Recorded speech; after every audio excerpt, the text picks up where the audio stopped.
meeting for the town of Georgetown.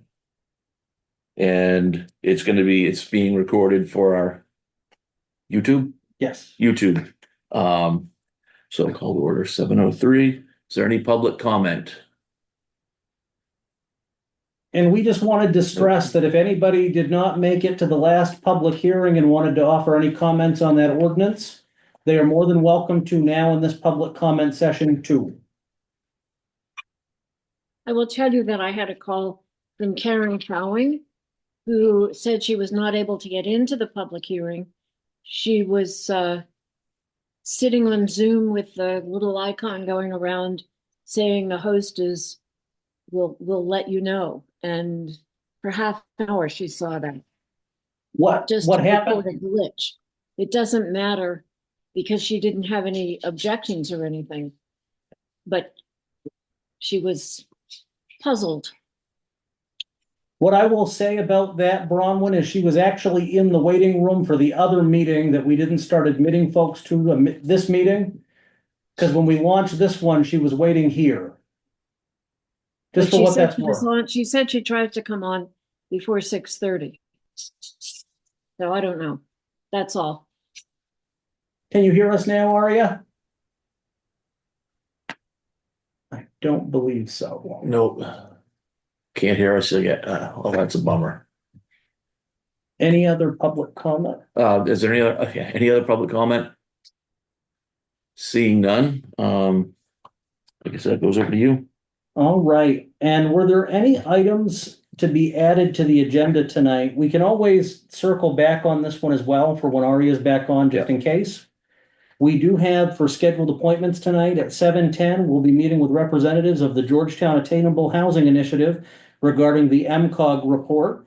And at 7:30, we'll be meeting with members of the Harbor Committee, the TOP&B, the Harbor Master regarding some of the recent boats in the harbor and at Todd's Landing. And we do have the minutes of the August 27th meeting were in your packet for review and approval. I move to approve the minutes. All right. I second. Oh, thanks. We can hear you. Must hear us. I took my earphones off, so you may hear some cartoons in the background or whatever who's watching, but we'll live with it. All right, so that was moved and seconded. Everybody in favor? 3-0. 3-0. Perfect. And in your packet, in your email today, Mary sent out the June 2024 financials. And Aria, we had held off for a second on items to be added to the agenda for this meeting. Was there anything you wanted to add tonight? Or I know we're going to have a discussion later at board member update. nothing for this meeting, but thank you. Perfect.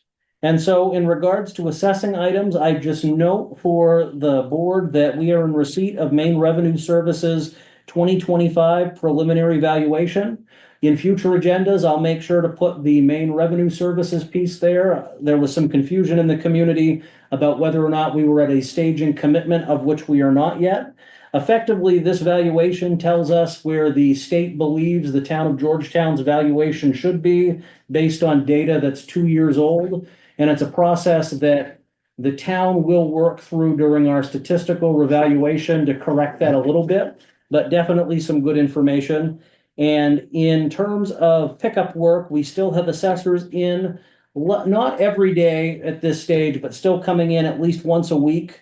In terms of correspondence, we were in receipt of a message from the United States Bureau of Ocean Management, which was a notice of an energy assessment availability for the wind energy area in the Gulf of Maine. At a previous select board meeting about a year ago, we designated a former selectman to kind of follow along with progressing on the offshore wind public comment period. And this energy assessment, you can actually click on and read some really interesting data. We also had an update from the Office of State Senator Eloise Vitelli, with a lot of good community resources, book sales, and so on that are coming up in the coming days. If you haven't signed up for legislative updates, you get good community information. We were also in receipt of the Saginaw County Sheriff's Department's August incidents report. And I would just say that August was a higher month in the total of reports than I'm used to seeing. We all know that there were a couple of isolated incidents here in town that ultimately, I think, led to higher numbers. When you have a small town like Georgetown with very few incidents, adding a couple does seem like a steep climb, but it is something that is under control and good information. I also wanted to flag that the Georgetown Recreation Committee's Fall Frolic flyer, the Fall Frolic will be on Saturday, and I believe we'll touch base again on that in a committee member report. But effectively, if folks are interested in volunteering, reach out to the committee and you can pick up your tickets at the gate on the day of the Fall Frolic. The Mid-Coast Council of Governments, who we'll hear a little bit more about in a different way in a minute, didn't send out their monthly newsletter, but did send out a few notices in lieu of that newsletter. And I just wanted to flag that Mid-Coast Council of Governments, Maine Municipal Association will be holding a municipal issues forum tomorrow. And there are Zoom options available and there are ways you can sign up for that. And I think it'll be a very good conversation with local folks that are legislators, hoping to be legislators about municipal issues. It's something MMA will be doing around the state.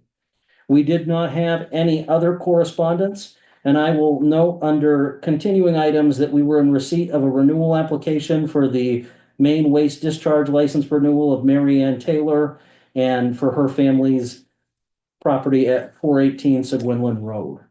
So with that, are there any questions on the correspondence or items I've thrown out now? If not, I will turn this over almost right on the dot to our friends from the Attainable Housing Initiative who've joined us here in person.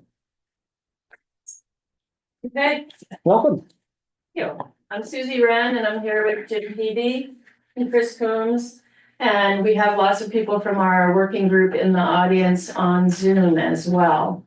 We are here because we put a packet together for you as the select board with the MCOG data that came back from the hours that you granted us to use from the town. And hopefully you three have reviewed that, and I'm here to answer any questions and then to have a short discussion afterward on the three items that we think are the next steps from that data. So I'd like to start with any questions that any of the three of you have about the MCOG data, which is this report here. Yes, Bronwyn. I'll just say that I looked at it this afternoon, so I am not prepared with questions. I think there's some very interesting information in the graphs and paragraphs. I'm not sure what implications it has for the future in Georgetown. And I don't have any questions at this time about the report because I really haven't had a chance to digest it.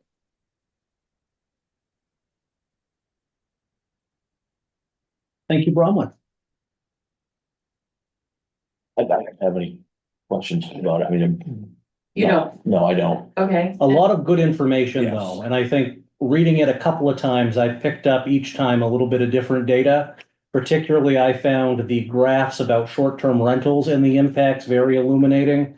And I also found, Susie, the graph and the data they had about occupied housing versus unoccupied housing particularly interesting. Mhm. I do know that was based on a survey that was done in 2022. I personally be interested just in a little bit of the metrics to know, yes, that's a gold standard survey because I'm a nerd like that. But Mhm. what it does tell me is that the housing stock in Georgetown, as we know, already a lot of it is unoccupied for large portions of the year. So that was just something that stood out.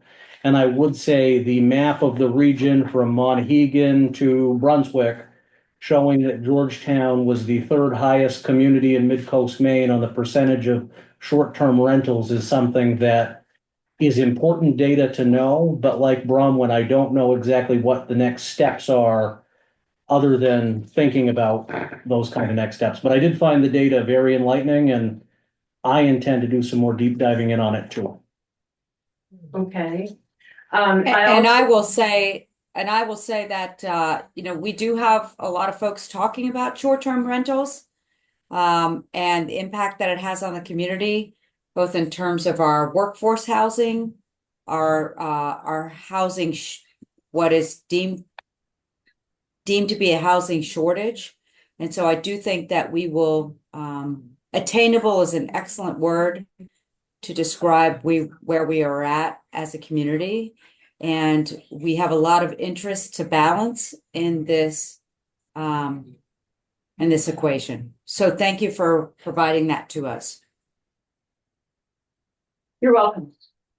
The other document that we gave you in that packet was a next steps document that came from the working group of the Georgetown Attainable Housing Initiative.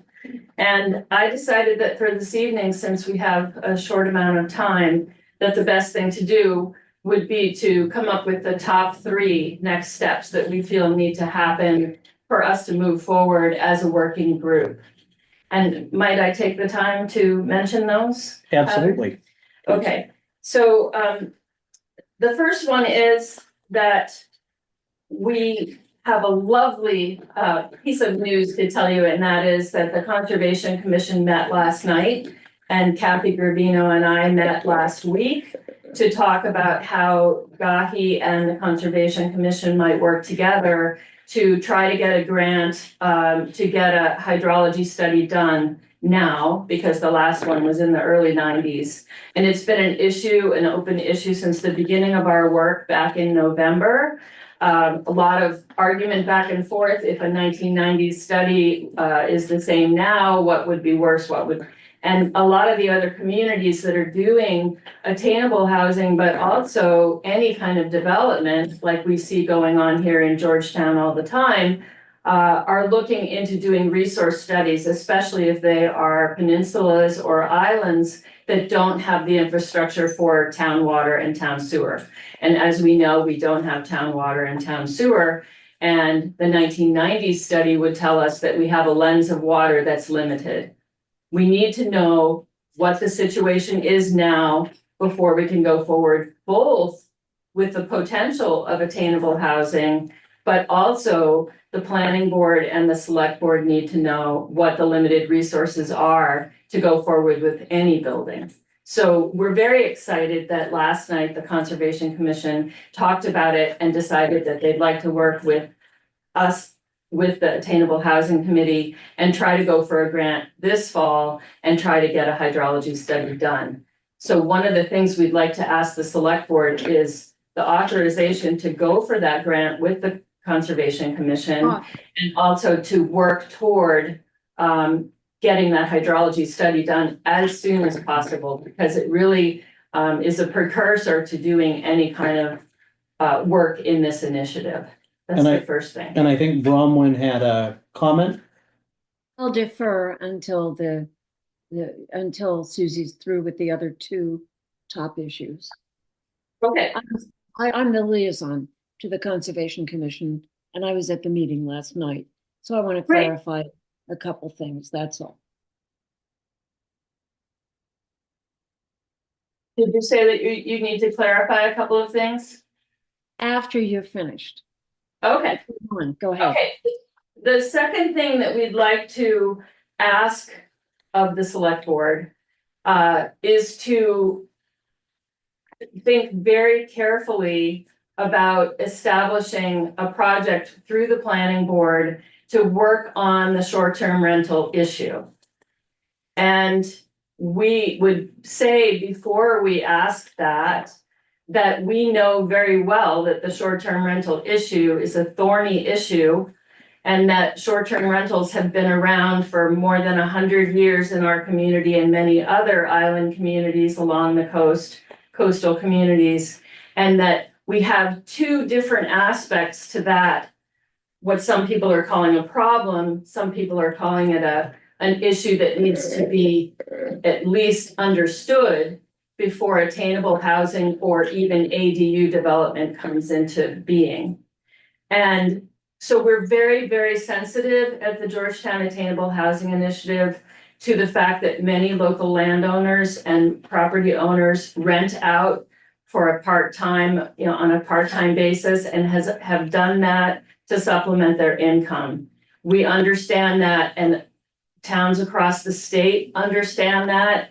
And when people in our regional housing authorities talk about limiting short-term rentals, the biggest issue for them is the new owners that are coming from out of state for the for-profit business of buying homes that have been year-round, turning them into short-term rentals, making a profit and not being part of the community. So we completely understand the thorny issue. We're not advocating at all that the historic use of parts of homes for short-term rentals for sustaining year-round residents be changed.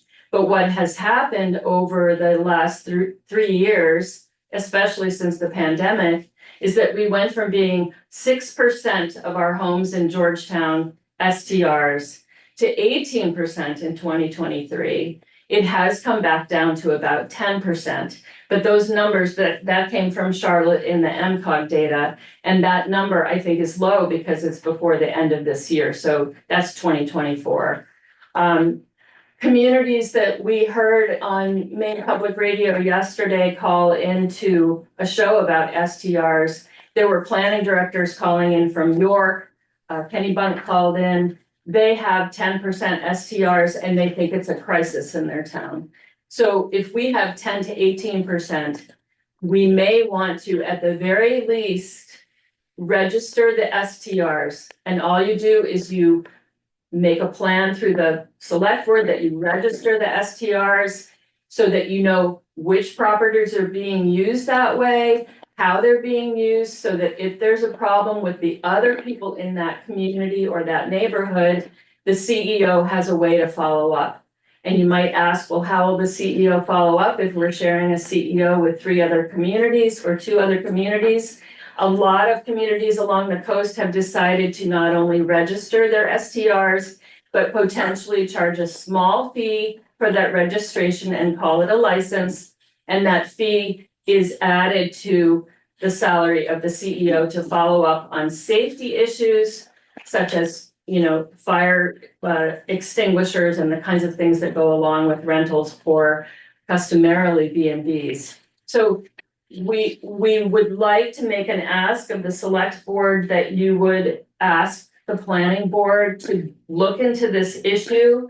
We are happy to help with that because we are part of regional planning groups such as Five Rivers, which goes through MCOG, that's for our region. Also, the MMA is putting information together on short-term rentals and how each town can deal with them. We have also worked with Bath Housing, Maine Housing. Everybody puts that as their number one issue to at least get a handle on, if not limit to new sales. So we feel that as a attainable housing initiative and even moving forward at all with that initiative needs to be, first, the short-term rentals have to be handled. Because if we keep having houses come up on the market that are year-round houses, investors from away buy them, they rent them out as short-term rentals, that's another house down that we can't keep for attainable housing or for people who live and work in this community. So that's our second ask. And the third ask is more nebulous, and that's because we need to work on the first 2. But we feel that this MCOG data is excellent data, but it's data. And most towns that are doing projects for attainable housing or middle income housing are going further than that and working with consultants or working on their own to come up with strategy and implementation that is highly focused, highly doable, so that each project comes, is built, and has success. We see the local family moving in, and then we go to the next one. And we feel that the best way to do that is to work with a consultant that has worked with other small communities like Georgetown. So those are the 3 things that we think are the biggest next steps. Thank you. So I know Bronwyn had a comment, and I know Aria has her hand up as well. Well, in terms of hydrology, yes, it was definitely discussed at the Conservation Commission meeting last night. The 1990 so-called report was actually conducted by students, or a student, at UNH. And according to Nancy Kinner, the guru behind all of those student projects that produce data for Georgetown, it should not be interpreted as definitive about water resources in Georgetown. It was essentially, yes, it collected data which may be useful, but the intent of the project was to achieve a PhD for an individual student.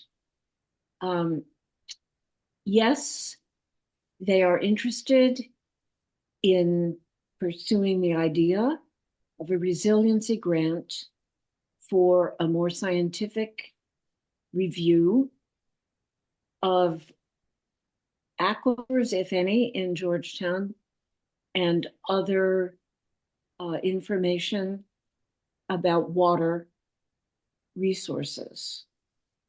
I think it would be very premature for the select board to endorse a grant application which does not yet exist.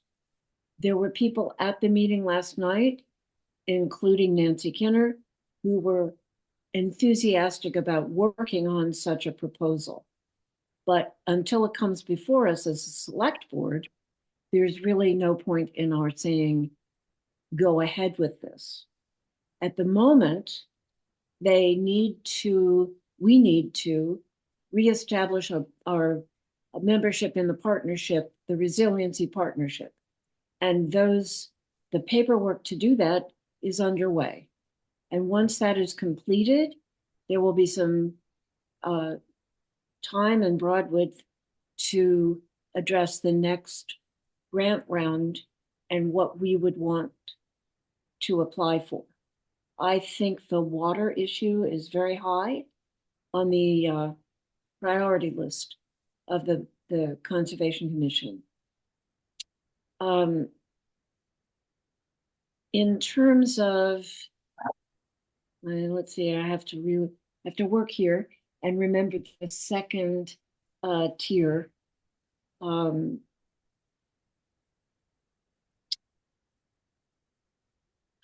Gosh, Susie, remind me. You wanted this.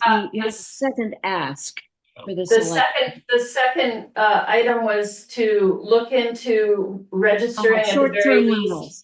Yeah, or limiting charge. yeah, we're very much behind that. I think that we have realized that as an issue for the last 2 or 3 years.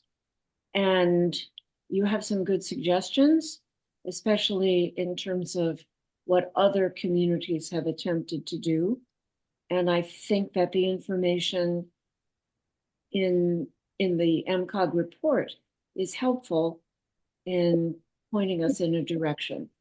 I don't know that the planning board needs additional directives from us, but it fits in with a lot of other issues that they're addressing in terms of accessory dwellings. Can't get it out, and whether or not that triggers requirements about septic systems and wells. So it again comes back to the availability of water. I think that the idea of hiring staff or a consultant is very nice, but looking at the assessing issues that we're facing this cycle, the likelihood of yet again increasing the mill rate, or at least not, even if it's not the mill rate, increasing the amount that people have to pay for taxes.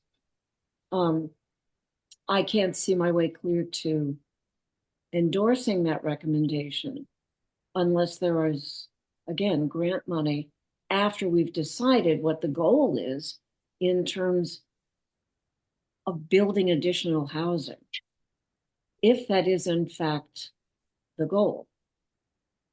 And I really want to thank the committee that's been working, because I think that they have turned up a lot of useful information, valuable information, and made contacts with other groups that are working on these issues, which are crucially important to all of the coastal communities and raise problems that we're really not sure how to solve. If there were an easy answer, we would have done it. And I've already talked far too long. I think Arya had things to say. Thank you, Bronwyn. Aria? My question is for Susie and Jim and the committee, and I appreciate all that y'all have done to move this forward.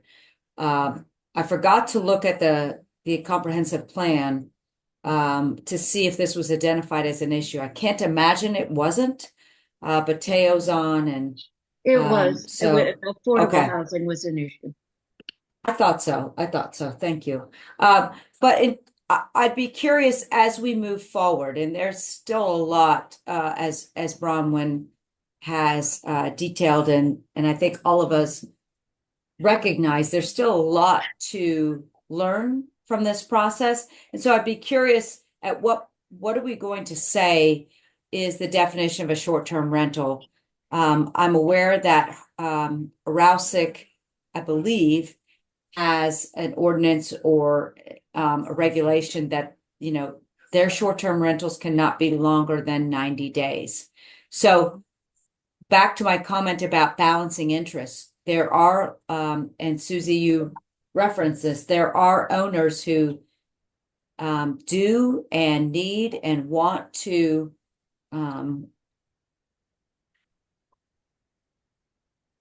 allow the rentals of their properties for a certain amount of time.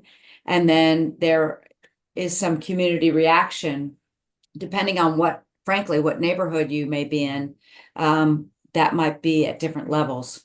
So I do believe there is still some information for the board to learn before we can take the most informed action to be of the best assistance to the group. So please continue to provide that information to us. I do love the metrics that we've received so far. I think that was a good use of our 8 hours to allow for that. And I'll be interested to see how this moves forward. So thank you again, all of you.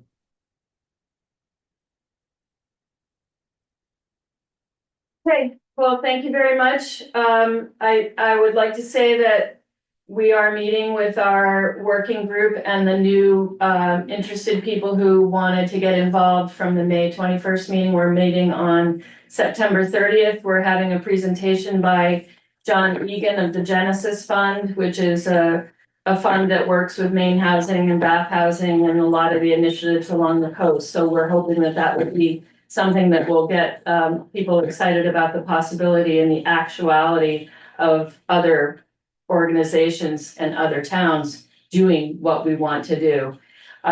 As far as answering the STR questions, I did hear on the program yesterday that the MMA is going to try to put out some sort of a template or an oversight so that small communities and other size communities throughout Maine can have some guidance, because this is really an issue for every single community, not just ours. But if we expect as the Attainable Housing Committee to go forward, while houses are being sold out to LLCs from out of state to be short-term rentals, it's going to tie our hands behind our back. So thank you so much for giving us the audience that you have. We really appreciate it. And we want to keep the communication open as best as we can. Absolutely. Thank you. Okay. And thank you all for the work you're doing. It's really important. Oh, you're welcome. And any questions, my phone number is very public. So anybody wants to talk about it, anytime. Thanks very much. Thank you. And Susie, I think we've talked about this before. One more comment. I think it's important to have, and I've invited some of those folks, and I'm sure all of y'all have too, but please do include our residents who are renting in this community because they can't afford to buy. And they may Oh, be 6-month rentals. I know you are, but I just want to highlight that's an issue, especially for our workforce. absolutely. We're open to all input, all help, all volunteers, and all ideas. And we're not trying to make judgments. We're trying to work with the town, with the select board to look at all of the issues and put it in the context of what the rest of the communities in the state are doing. Let's not recreate the wheel. Let's work with everybody. Yes, I do know that. Thank you so much. Okay, thanks a lot. Thank you, guys. See you later. And we are now at 7:33, which is 3 minutes past our next scheduled appointment. And I see the harbor master is here if he'd like to come up to the table and join us. And at 7:30, as we noted earlier, we were going to have a meeting with members of the Harbor Committee, TOP&B, and Harbor Master regarding recent boats in the harbor and at Todd's Landing. I do know there are representatives of each of the committees in the audience, but we really wanted to give Woody a chance to update the board and have a discussion if we need to. Great. This is much less of a problem than it was 10 days ago, I guess, when we were dealing with 2 boats, a refrigerator, assorted other bits and pieces, a lot of it down at Todd's Landing. I've been in constant communication with the owner of both boats, who is pretty limited, I think, in his financial situation and his resources, but he has gotten taken care of the Striping Viking, the motorboat that had been in Todd's Landing. He's moved the refrigerator out of the way. I believe it's on his other boat, Hook, Line, and Sinker, which is in the Five Islands Harbor, tied onto a Good Samaritan's mooring, who thought they were in trouble one evening and didn't want anything bad to happen to the boat. The owner, Jonathan Miles, tells me that he is expecting to hear any day now from one of 3 places that will allow him to haul his boat and store it. That hasn't been done yet, and he also claims he's lined up a lobsterman who will haul his boat there if the engine on his boat doesn't work. We're talking about a 34-foot, pretty good-sized motorboat that he traded a broken paint sprayer to an individual for. So the boat is not in the best of conditions. I'm kind of trying to be the good cop and the bad cop at the same time to get this guy to take care of these things, because it'll be a big expense to us if we have to. And I'm happy to answer anybody's questions. Woody, we know that you will be excellent at the good cop, bad cop scenario. Sometimes it gets confusing, Aria. It's okay. You are a man of many means. Bronwyn? Well, just before this meeting opened, I received an email from Jim Peavy's list about somebody who has a motorboat and a trailer to donate for free to somebody who wants it. And I just want to suggest that if, Woody, if you haven't seen that, I can share it with you. You might want to review it. It's not totally in working order either, but if it would be helpful to this individual who's got a couple of boats and no place to put them, it might be an option to look into. Oh, okay. I'm happy to look into it. My gut feeling is this guy has too many boats. I don't. Yeah. He doesn't need a free No, but boat. he doesn't have a trailer, which might be helpful. Well, he borrowed a trailer and he put the Todd's Landing boat on the trailer, and I actually followed them. I wasn't intentionally following them, but followed them out of town when he headed north on Route 1. So I can report that boat and the trailer at least did leave on Saturday, the island. Is anyone currently living on the boat in Five Islands? He certainly is there at odd times. And I've got my sources kind of keeping an eye on things. I intercepted him at about 6:30 one morning last week when he and his pregnant girlfriend, who had walked there from Todd's Landing, were getting ready to walk back to Todd's Landing to pick up their ride. I'm not sure he's got a license. I drove him up to Todd's Landing and so I think he's doing the best he can, but he could well be. The way to check is if you just look at that boat, there's an inflatable. And if you see the inflatable tied to the boat, which it was when I headed out of town at 3 o'clock today, that means he's on board the boat. I've called him this afternoon, or I texted him this afternoon, hoping to have some last word for you all, but I haven't heard back. So we're just hoping for a fisherman to help get it moved. The biggest problem I think is it's not cheap to haul the boat and it's not cheap to store the boat. And those things are also, even with people who have money, I'm getting calls from people from Falmouth, just on the Harbor Master.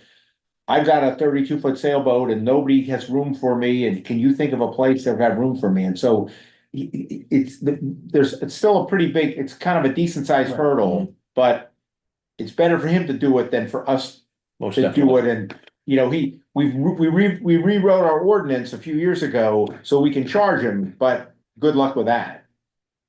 Is there anything, Woody, from the different stakeholders that you need at this point, or do you think it's under control at this point I know when we were talking this weekend and last week with the boat and the fridge and Todd's Landing. Yeah. It's definitely made a heck of a lot of progress since then, but I want to make sure you feel that you've got the backing of the select board and whoever you need to get done with. No, I think before when it had a lot more moving parts, when we had trailers and refrigerators and boats and, you know, so now he's on a pretty good mooring. I mean, he's on an established mooring in Five Islands Harbor. I believe this boat wintered over on the Little Sheepskin last winter, and January was as everybody knows, that, you know, so the boat, at least the cleat and the boat seems like it's, you know, maybe solid enough. We don't want to test it all winter long. And I'll come back if he starts blowing me off 2 weeks from now, if the boat's still there. Perfect. Then I maybe need to talk to you all about, you know, what the next step is.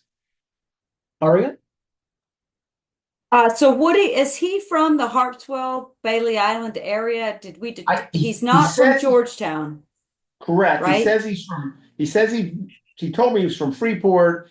Where Harpswell came in that's where his friend is, who's going to fix the engine for him, supposedly. But if the friend doesn't have a dock, or the friend doesn't have a hoist and a place to put the boat, you know, the friend's going to have to go to the boat. So Harpswell was mentioned, but I'm not sure where the boat's going to end up, Aria.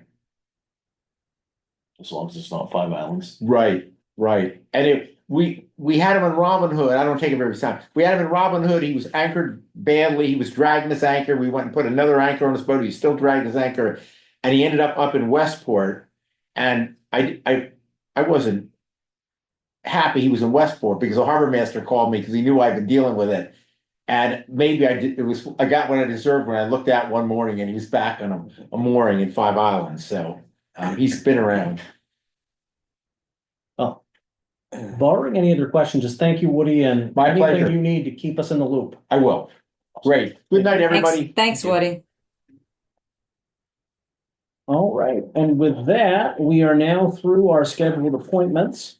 And I would turn this over to committee updates. I'd note that we were in receipt of Recreation Committee minutes at the time of this agenda. I also today received some Conservation Commission meeting minutes as well. In terms of membership, there were no new items tonight, and I would turn this over to liaison updates. Nothing was new, really. Nothing really happened in the planning board, and I didn't know about the Shellfish Committee in time to make it. So I have nothing. I have nothing in my updates in my liaisons that way. Thank you, John. The Conservation Commission met last night. In addition to discussing hydrology and potential grants, they have a number of activities coming up they are applying for continued membership in the Resiliency Partnership. There is a program scheduled for November 13th about really preparedness, storm preparedness. It will be presented by experts from NOAA in a Zoom presentation, which is live and will then be taped. And what else? I think that's the big stuff from there. There's a lot going on with the Solid Waste Committee. We seem to have perpetual visitors in the evening at the transfer station. That's an ongoing saga. Over the weekend, for the first time that I'm aware of, they had to close early on Sunday because the compactor was full, totally full. They had been pressing it all day, and at 3 o'clock it was just at the end of its usefulness. And so I think it's important to point out to our residents that, first of all, it's a transfer station. It's not a landfill. So it's limited we are limited in the capacity of waste that we can absorb at any one time. We put it in the compactor or the other available dumpsters in terms of recycling. And when it's full, it has to be carted away. It's also impossible to be totally prescient. It's a better word for that, but I haven't got it right now, about how much stuff is going to arrive at any one point in time. Sunday, for whatever reason, everybody brought their junk to the dump. It cumulatively was much more than had been anticipated. If we send the compactor back to be emptied before it's full, we're paying extra, which costs the residents of Georgetown. So the balancing act is to get it as full as possible and then have it removed. And it was empty on Wednesday when the week started. And it did not make it to Sunday at 4 o'clock. And so, although that's regrettable, it is not malfeasance. It's just what happened. And most people were most of the people turned away. I don't know, there were at least 5 or 6 between 3 o'clock and 4 o'clock on Sunday. Most of them were very understanding and very cooperative. There was at least one individual who was very upset. And I just want to point out to the world in general that we do the best we can. And we really need to appreciate the people that work at the transfer station and be kind and gracious to them, because they are doing absolutely the best they can for the town of Georgetown. And I think that's all I need to say. Thank you, Bronwyn. And I just want to jump onto that comment. I totally agree with Bronwyn's comments about the transfer station attendance and the reactions that people have. It was a couple of weeks ago, Bronwyn, that I was there in a line of people, and they were having to turn folks away around 3:45 because everything was full, and people were very upset.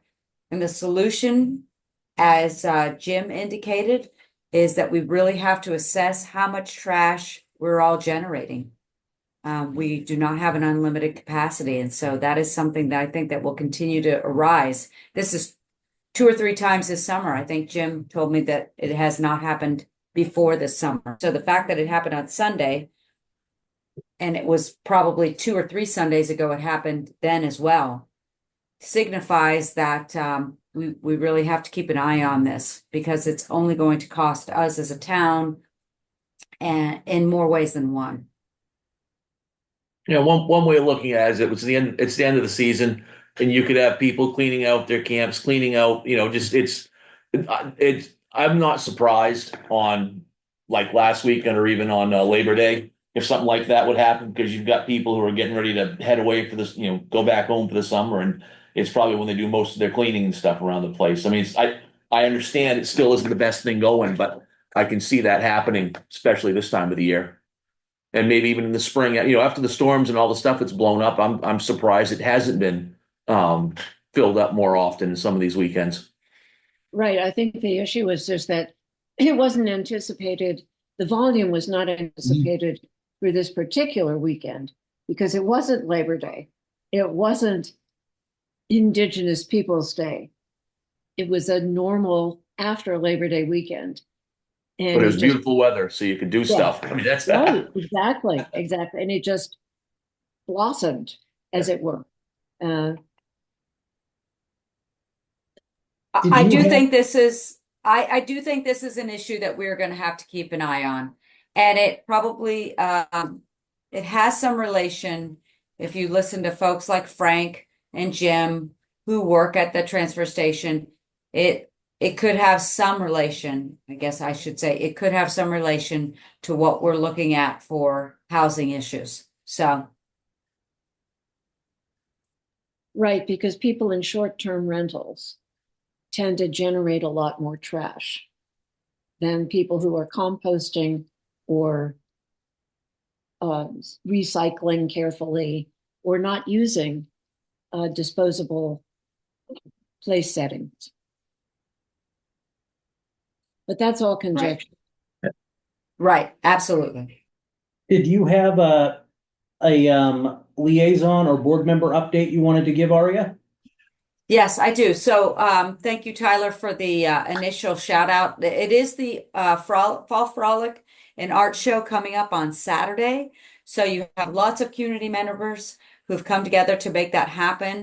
The Friends of Reed State Park, all of the rec committee folks, and their various volunteers. We've got people from the school, the Georgetown Jammers, and other folks represented to do art, to make food, and to have fun at Reed State Park. So tickets will be unlike in years past. We're trying to be fiscally responsible here in terms of what we may end up owing, and so want to make sure that and if Tyler, if you could please post the flyer on the town's website if you haven't already. For all of y'all who have park passes, to please utilize those, and essentially don't use tickets if you do not have to, but the tickets will be available at the gate as you enter the park. And otherwise, you should plan on having a good time. The weather looks like it's going to cooperate, and there's a lot to offer there at the Frolic and the Art Show. So follow up with Judy Teller or Pam Gannell, Karen Farrington, Gary Pankey, John Hentz, Rachel Kennedy, any of our folks on the Recreation Committee. Tyler, I did notice, and I'm sorry I missed it before on the minutes, yoga is on the second and third Sundays of the month. And I think the minutes say first and third, not a big deal, but just to clarify, the second and third Sundays of the month are free yoga with instructors, local instructors, and those remain at GCS, courtesy of Caitlin Miller and her team there, opening up the gym for our community to use, both for pickleball in the fall and, of course, for yoga all year round. So I think that's my rec committee update for now. We anticipate that we will be collaborating with the GCC on the Halloween party, but stay tuned on that. Thank you, Aria. And you said second and third Sundays? Yes, second and third Sundays of the I'll month for get yoga. I'll get that updated. I think I said first and third, so I didn't alternate. We'll get it fixed. You did. Not a big deal. The flyers, the flyers are going out and we're posting those where we can. And thank you, Tyler. And did you have a board member update you wanted to give tonight, Aria, as well?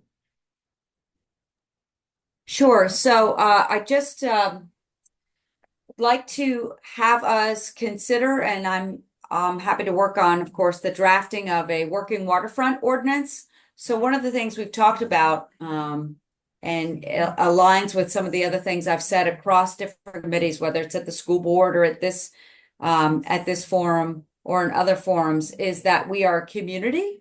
And so one of the things for us to make certain that people who are coming here, and to Susie and Jim's point, coming here to buy property, is that they understand that this is a working waterfront property.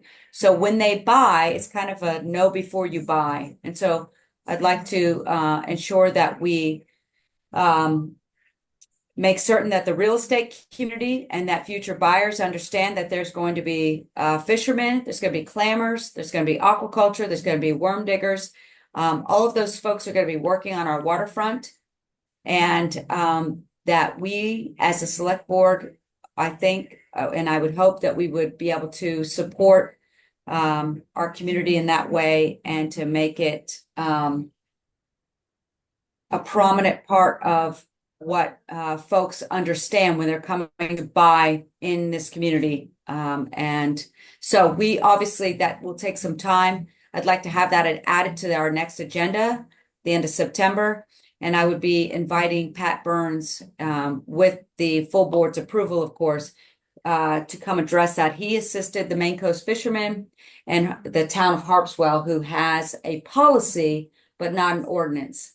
And we may be at the point where it makes more sense for us to have an ordinance to address this issue. So that's what I would like to offer as my board member update. And certainly we can talk more about that. I'm not opposed to it. It sounds, So we're thinking for the next meeting, invite Pat as well, and not have a draft document, but to have a discussion about where we want to head. We can make Yeah, that happen. have a I dis- think. Yeah, And the issues yep. the issues that necessitate some kind of a document. Right? Right. Okay. Right. You know, you have, so for instance, you have someone move here. They buy property on the coast. They buy property in Five Islands. They buy any property on the water, and then they become upset because they have a clam digger out there, or a lobsterman who's got his boat out there, or a fisherman or fisherwoman out there with their boat early on, and they're not expecting to hear the boat.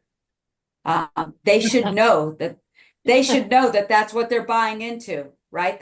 That we are a working waterfront community, and that's who we are.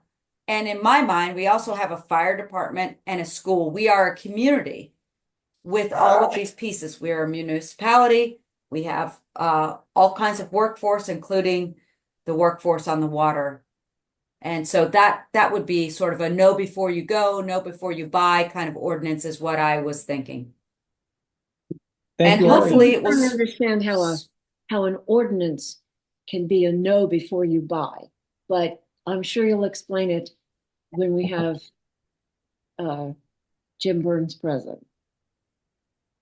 Yep. It Oh, is yeah. to make sure, it's really to involve the real estate community, Bronwyn, and to make sure that buyers are understanding what kind of community they're buying into.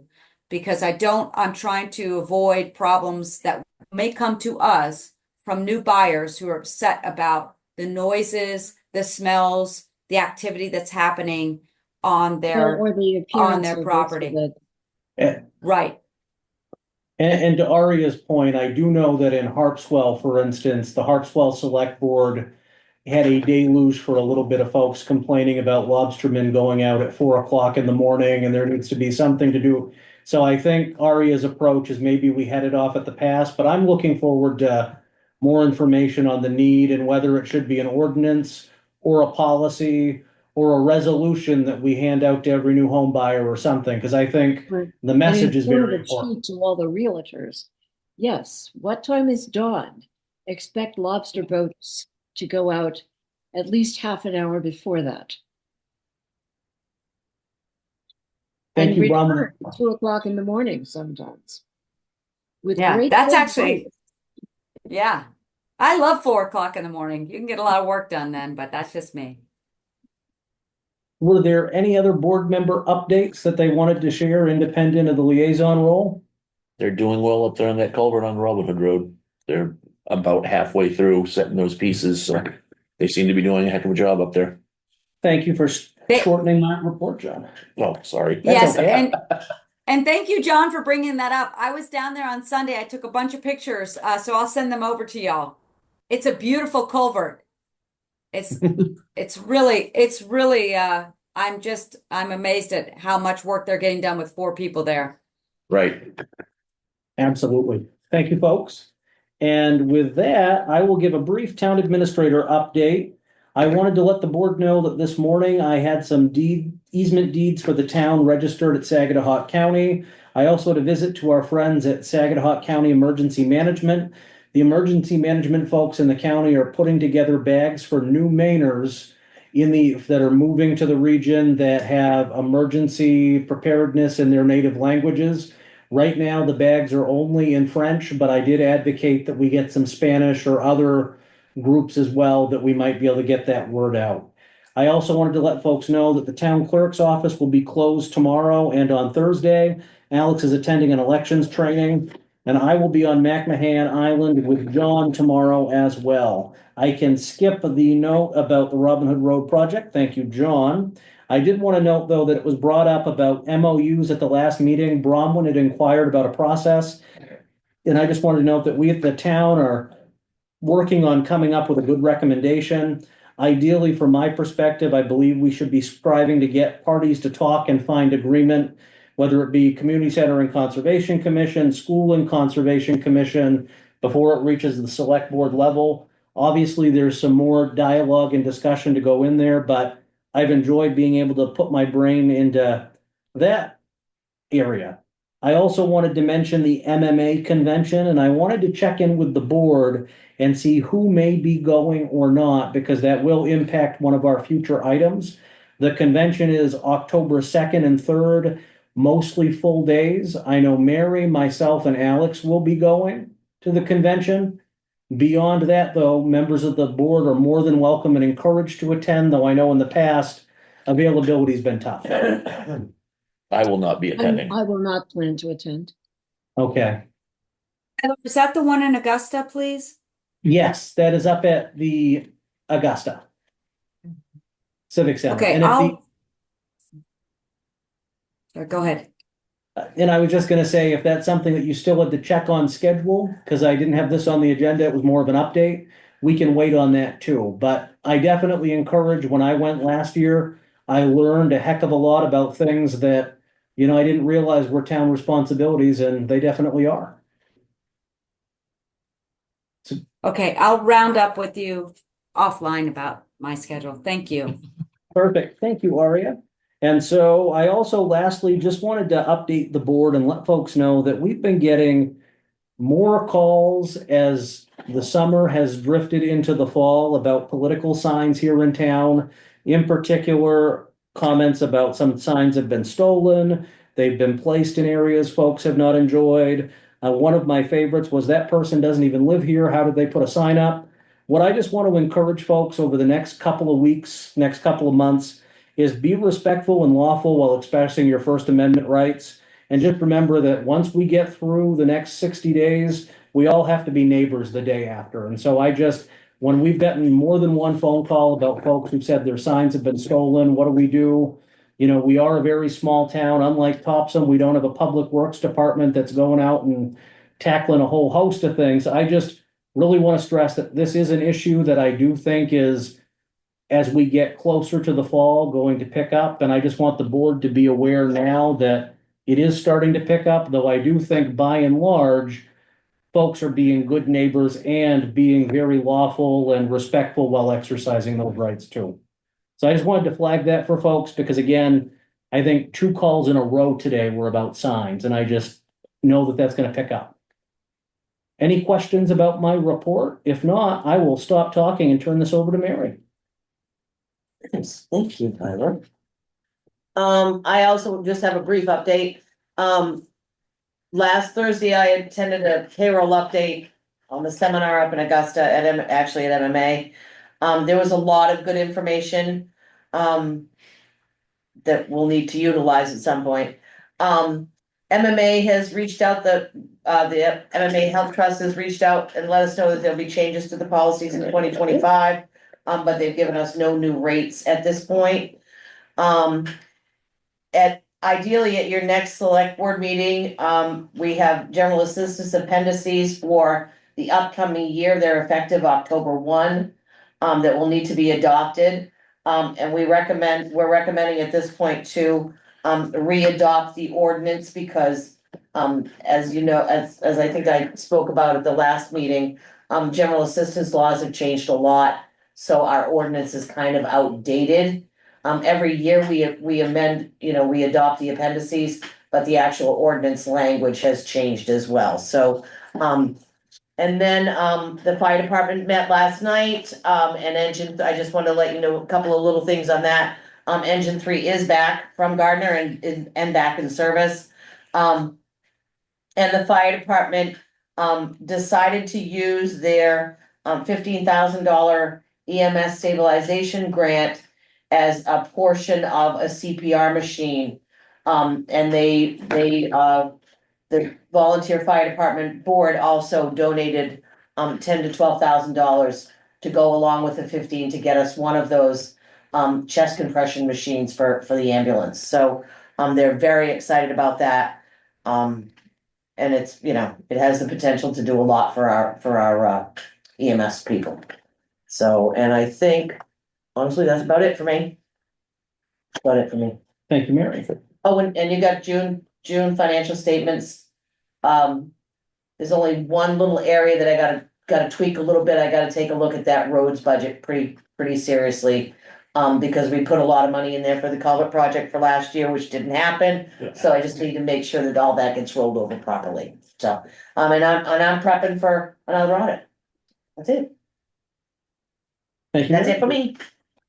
And so with that, we jump into old business, and I just this is gonna be an item that's probably gonna be percolating on our agenda for a while until we're ready to schedule a special town meeting.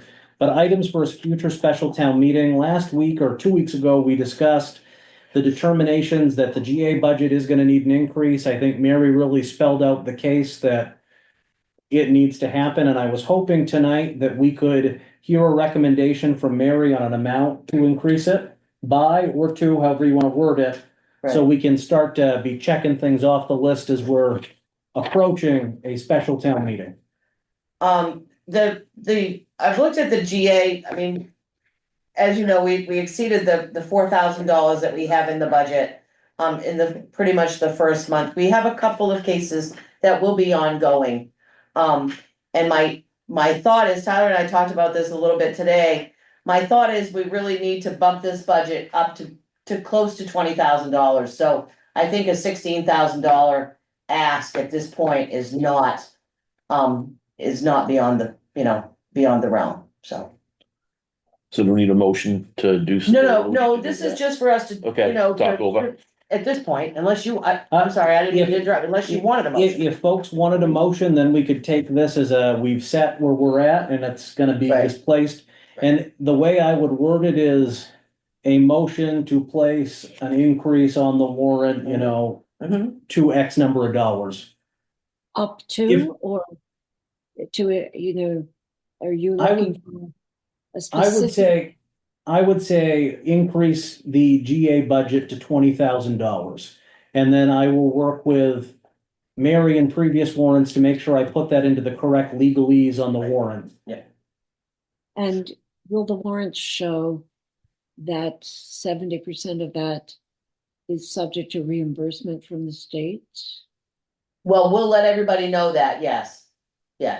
That, Because that we- is an important So it point. comes as a separate warrant article, not an amendment to the existing budget, Correct. Right. where both income and outgo would be shown. And what we could also do to simplify the motion, we could make a motion to accept the finance director's recommendation relative to the warrant and GA, and that gives us the chance to wordsmith it the correct way. As well And as to I don't know, fine tune the amount if anything changes between, in the next couple of weeks or 4 weeks And- before we actually have this meeting. And if folks would be more comfortable not making a determination tonight, this will just be a conversation that we continue to get updates on anyway, so Okay, I yeah. slated it as a possible motion, but we don't need one tonight Right. per se. Okay. We've got I'd time, be happier not making the motion for a specific amount, okay? but suggesting that you come up with the exact wording. That doesn't put in X for the amount, but Yeah. generate the wording that we're going to need. And then when we're ready to vote on it, we'll have a very specific motion. Sure, yep, we can do that. Perfect. And I will take Bronwyn, what I will do with that is I will put together a draft warrant for the next meeting, review sooner, where we can have some fill in the blank spots, but that way it's all ready. Super. Does that, and that makes a I lot of think, sense. and I think that would I think also that'll apply. streamline the process. And I think it would help with the ARPA and future contracts as well, where we can fill in some blanks, but I think that process helps a little bit too. And I know that in regards to ARPA projects, we do have additional monies that we will need to dedicate. I know that we had discussed looking at possibly the energy audit as some projects that we might pull out of there. I did supply to the board the 3 pages of the energy audit with those projects in the packet. This is again something that I have not heard from any board members of any other ideas at this point, but it's something we can revisit as well. I just want us keeping our eye on these things because decision time will come hopefully by the end of September. Well, the other Yes. thing that you and I have talked about Is the conference room. completion of the transformation of the conference room into a super duper hybrid meeting place. And certainly Yes. the OWL has been a huge improvement, but there's still issues about whether everybody in the room can see who's on the Zoom, and allowing the people at the table, the select board and staff, to see it as well. So that's still under discussion. Yes. Yeah. Yes. My apologies if I implied it was not. I just thought the only thing we were talking about was the She shut herself Oh. off. I've been muting myself. I'm sorry. It's an incentive to shut up, or a directive to shut up and let everybody else talk. But I didn't see the memo about 3 items on the.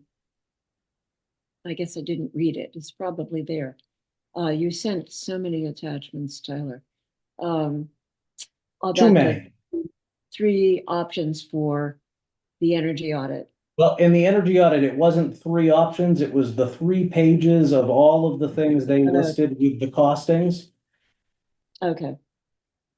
And that's, that's what I had suggested last meeting, and that's what I'm going to still promote, is that we, the $9,000 or so, that we look at that in conjunction with what we're looking at in the conference room. But there's some, I don't love this term, but the low-hanging fruit there's some small, easy projects that we still fund out of that energy audit that I think we ought to be looking at as well. And my one ask is the administrator is that if folks are looking at the low hanging fruit, let me know which specific pieces of fruit we want in the salad, because I like apples and John might like pears, and I don't want to forget Bronwyn's apples. So, I'm not into apples. Peaches. but I Well- think that I think it's a really good idea to target some of those and put that report to good use with the monies that we have. So I think it's a great idea too, Aria. I agree, and I'll throw in some star fruit, so I'll give you some specifics. Thank you. So, and that kind of tackles, you know, we also have on the items for future special town meeting, future contracts for approval. We will be getting more into that at a later meeting. And there also should be on here the solid waste committee management's revisions that we just had the public hearing on as well. That will be on the warrant that's upcoming. Any other questions about special town meeting it now? If not, we have some new business for the approval of a cemetery lot deed for George and Kathleen Damon in lot number 344. Move to Tyler, approve.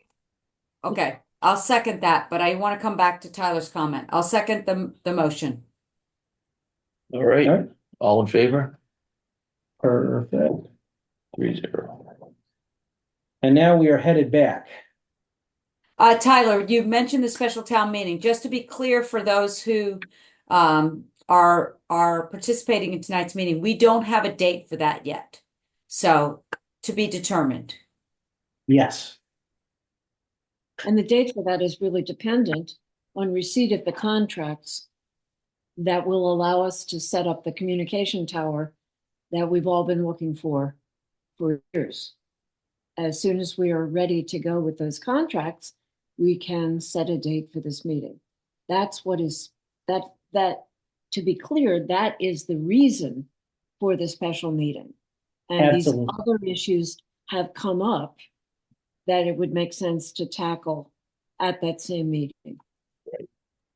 Right. And we're trying to be transparent to all of those who are participating, that this is the process. Absolutely. And so with that, we have tackled the cemetery lot deeds. We are also seeking designation of a voting delegate and alternate for the MMA annual business meeting. Last year, Selectman Donaldson was the delegate. I was the alternate and ended up going to the meeting.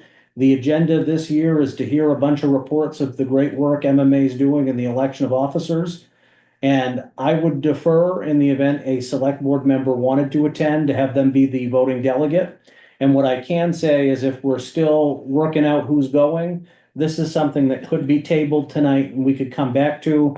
The instructions on the form say we can actually bring it right with us that day as our ticket to ride. So wanted to get ahead No, on it, look- but. Oh, go Sorry, ahead. Tyler, go ahead. No, go ahead. I kind of lost my train of thought. I kind of ramble. It's a bad I habit. moved to- I'm Lost for a minute. sorry. I'm sorry. I just moved to defer the decision. Okay, I but this really is the have to- meeting. And this is the meeting for October 2nd and 3rd, correct? Yes, yes. So, at Wait, this point, we know, The business meeting doesn't take 2 days, does it? No, That's the convention of the- the conference. The business meeting is on October 2nd, 2024 at 1:15 during the convention. right. So we know that at least 2 of the select board are not attending. I currently have something scheduled for October 2nd. If I can change that, which involves about 15 people. So it's less likely I can change that, but it's possible. Then I would like to go, Tyler, but if not, I'll be making a motion that you serve as our delegate. So it makes sense to Bronwyn's point that we can defer to the September 24th meeting, but that's where I'm headed on that point. If none of us is able to go, then it should be you. I appreciate that, Arya.